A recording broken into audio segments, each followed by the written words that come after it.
Welcome to the Long Run with Joel and Christy. I'm Christy, and this is the recipe of the week, which is going to be another side dish for that you can use for Thanksgiving or for Christmas. And this one is called Hasselback sweet potatoes. And we did show you Hasselback baked potatoes recently, and I made mine with a sweet potato and made it savory. This one's going to be a sweet one that's going to mimic the flavors that you would get from a sweet potato casserole. Let's get started. We're starting off right here with sweet potatoes. I got Joel to go ahead and slice it for me.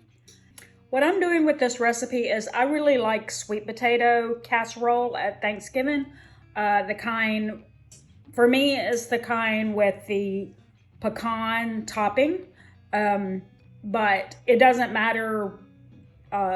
Joel and our son will not eat either kind of sweet potato casserole. They don't eat sweet potatoes at all.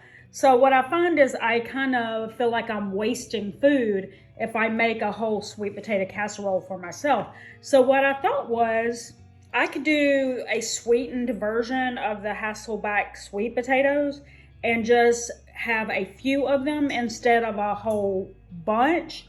And that would give me that taste of sweet potato casserole without having a huge dish that I have to eat by myself or end up wasting or trying to freeze or something like that.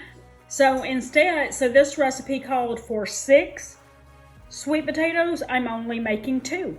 And I will keep one for a leftover and one I will eat with the meal. The one thing challenge to this in dividing a recipe down is that while obviously if you want to do a third of the amount, say it calls for 6 potatoes and you only want to do a third of it, you're only making 2. That's pretty obvious.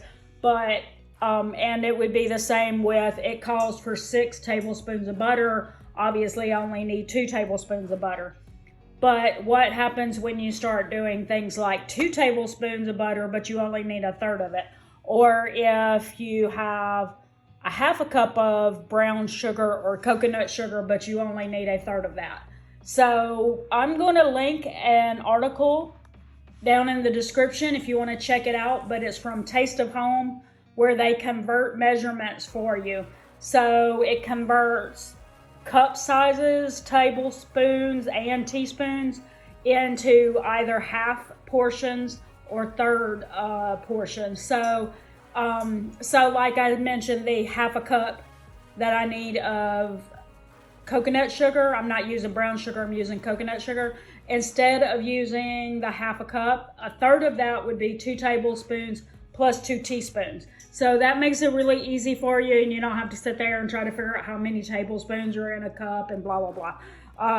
Not that you can't, I would be able to figure it out if I sit there and thought about it, but what if you just don't want to spend the time thinking about every one of these measurements? So I'm going to link that down in the description as well as the recipe so that you can see those measurements and you don't have to try to figure it out on your own. Unless you just want to do the math. All right, so we've got these washed, scrubbed, and like I said, already sliced. And we're going to place those potatoes down on a baking sheet lined with parchment paper. We're going to be adding 2 teaspoons of olive oil. So it was only supposed to be 1/4 teaspoon of salt in the first place with the 6th. So it's probably not going to be much, just a little bit of salt. Okay, with the coconut sugar, like I said, you can use brown sugar, but I'm using coconut. We're doing 2 tablespoons and 2 teaspoons. It's supposed to be like 1/4 to 1/2 teaspoon for cinnamon, but we are doing 1/3 of the recipe, but can never have too much cinnamon, so I'm going to be pretty much the whole 1/4 teaspoon there. Okay. And then we also need our butter, so I'm melting that, and as soon as I have that melted, I will mix it together.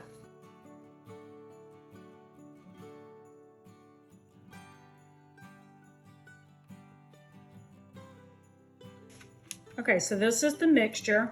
Now what it says is 2 Spread this in, obviously.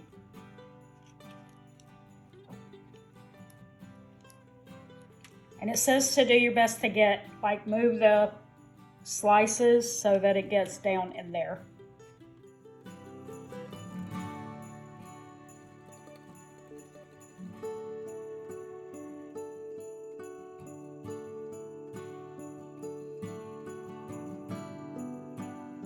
Okay, so you're only supposed to use about half of it. You save that for later. Okay, what you do now is you just cover the baking sheet with some aluminum foil. So we're gonna put that in the oven, covered like this for 25 minutes. So it's been 25 minutes, and now we're taking the foil off, being careful not to burn our hands. Okay, so what we do now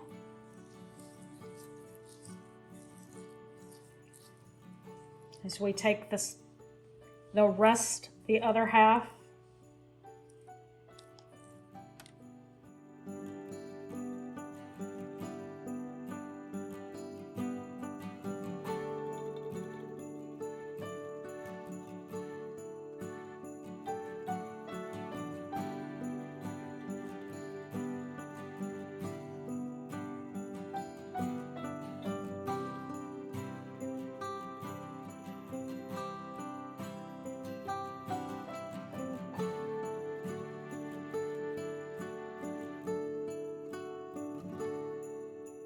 this goes back in the oven for 20 to 25 minutes, and then we'll show you the next step.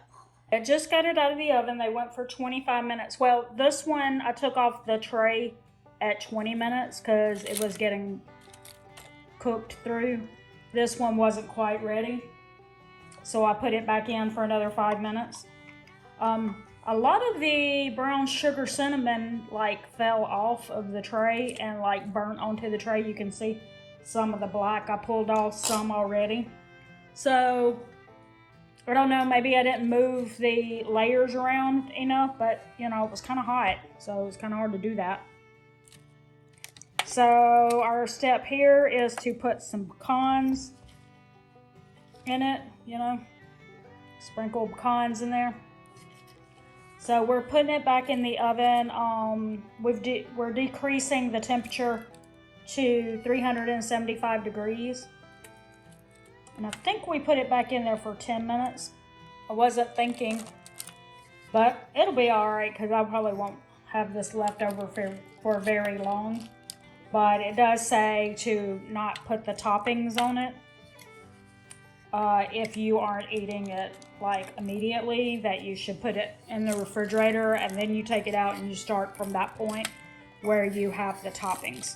So I probably should have waited on that other one since I'm going to eat it as a leftover. But we're going to deal with just going to deal with it as it is right now.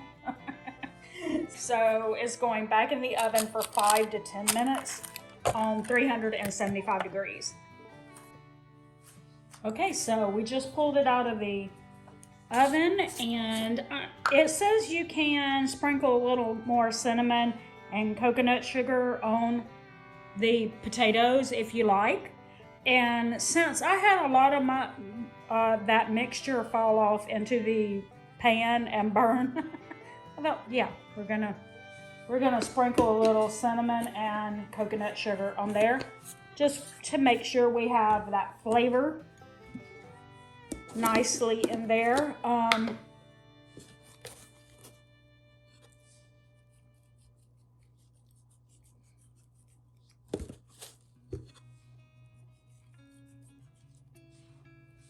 So that is the recipe.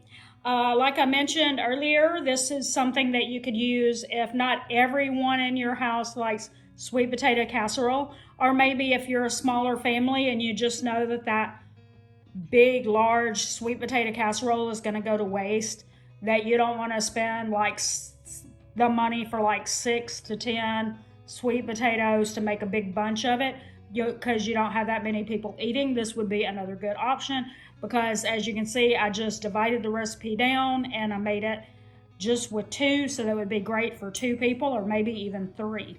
That is it for today's recipe. We would really love it if you would like, share, and subscribe, and even comment down below and tell us about your favorite Christmas dishes, because it really does help us more than you even may know. And until next time, for the long run with Joel and Christy, I'm Christy saying it's a long run. Give yourself a little grace. Bye.